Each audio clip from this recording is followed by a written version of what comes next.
Мир вашему дому. Технология Антихриста, оружие массового поражения, инструмент тотального слежения за населением, светлое будущее, как только не называют сегодня мобильную сеть пятого поколения или просто 5G. За счет чего в сетях 5G такая высокая скорость? Сегодня все частоты до 5 ГГц уже переполнены, и регуляторы не позволяют выделять более широкие диапазоны частот. На этих частотах работает все, что только можно, от Wi-Fi и Bluetooth до GPS и 4G связи. В то время, как выше все относительно свободно. Главные преимущества 5G – высокая скорость интернета и низкая задержка при передаче данных. Чтобы лучше осознать, какую роль играют миллисекунды, приведем простой пример. Представим, что у нас есть автопилотируемый автомобиль, который синхронизирует свои координаты с другими автомобилями через интернет, а также с датчиками, расположенными вдоль трассы. Если автомобиль едет со скоростью 120 км в час и внезапно возникает аварийная ситуация, человеку потребуется около 700 миллисекунд, чтобы среагировать. За это время автомобиль проедет около 30 метров, что может стоить жизни водителя. В сетях 4G из-за задержки автомобиль проехал бы около 2 метров до принятия решения. Для 5G сетей это расстояние сократилось бы до 10-15 сантиметров. Итак, сети 5G решают в основном три задачи. Значительное увеличение скорости. Значительное увеличение емкости сети с возможностью подключить гораздо больше устройств к интернет. Значительное сокращение времени отклика. Сети 4G во многих странах уже достигли своего предела и по сути тормозят дальнейшее развитие технологий, включая интернет вещей, IoT, автопилотируемый транспорт и многое другое, о чем уже частично было сказано выше. Зачем нам 5G? На самом деле, даже тот, кто лишь краем уха слышал о 5G, знает, что речь идет о более высоких скоростях передачи данных. Но разве в этом и заключается основная задача сетей нового поколения? Неужели операторы по всему миру потратят более $1 триллиона лишь на то, чтобы полнометражный фильм загружался не за 10 минут, а за 10 секунд? Диаграмма направленности антенн рассчитывается таким образом, что подавляющая часть излучения, свыше 90%, сосредоточена в очень узком луче, направленном именно в сторону сотового телефона, с которым ведется работа.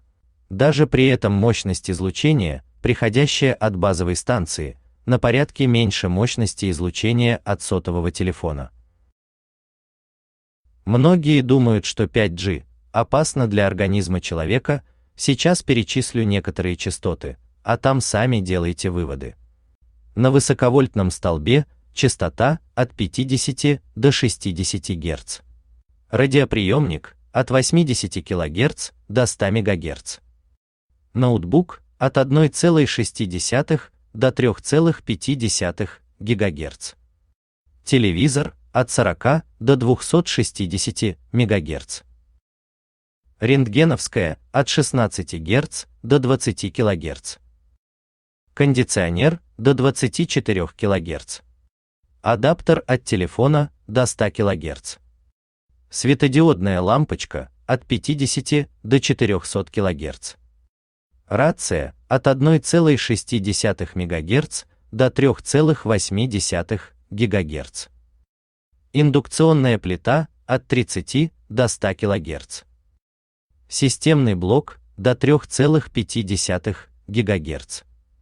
Микроволновая печь 2450 МГц. Мобильный телефон от 900 до 2700 МГц. Роутер Wi-Fi от 2,4 ГГц до 5 ГГц. Спутниковый интернет 5G от 24 до 54 ГГц. Солнце 1010 Гц. Собственные, резонансные, частоты некоторых частей тела человека. Наверное. У каждого возникает вопрос, для чего устанавливают поближе эти вишки именно в густонаселенных пунктах. Могли бы, например, установить вдали от людей. Но нет, они стоять именно ближе к народу. Ход и высокая частота гигагерцах, но мощность там невелика, и потому особо на людей он не влияет, из-за этого вишки стоять ближе. Если повысить мощность передачи вещи стандартного, то сразу люди почувствуют головные боли. Надеюсь, этого не случится, так как это все контролируют.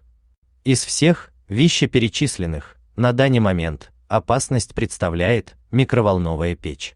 Здесь и частота высокая, и мощность повышенной. Необходимо от печи находиться на расстоянии более 2 метров. Длительное и систематическое воздействие излучения вызывает у человека головную боль, утомляемость, чувство сонливости, нарушение или отсутствие сна, боли в области сердца и повышение артериального давления. Здесь еще немаловажный момент. Wi-Fi тоже оказывает побочные действия, нарушение сна, потери памяти и еще ряд других болезней. Соблюдая все по меру, можно избежать от побочных действий. Перед сном отключайте Wi-Fi и телефон держите подальше от себя. Как защитит от вредного излучения 5G? Как всем давно известно, кактусы – наш главный союзник в борьбе против сильных излучений. Еще в 90-е годы у каждого, кто следит за своим здоровьем, перед монитором стоял кактус и забирал на себя все плохие волны. Чем больше таких растений в квартире, тем выше степень защиты. Программисты активно применяют кактус от 5G и уверены, что это работает. Лучший способ защититься от излучения – использовать минерал шунгит. В частности, можно использовать одежду с шунгитовой защитой. Ее трудно достать, но зато она уберегает от вредного влияния 5G. Если вам достался телефон со связью 5-го поколения, нужно носить его в металлической коробке. Можно сделать головной убор, шапочку из алюминиевой фольги, чтобы мозг хотя бы защитит. Если смотреть реально на это, 100% защиты нет от 5G, кроме как обшить стены фольгой в доме, но это уже кому-то дорого обойдется. Надеюсь, я довел до вас хоть немного. Если понравилось, не забудьте оценить, вставить лайк. А я с вами прощаюсь.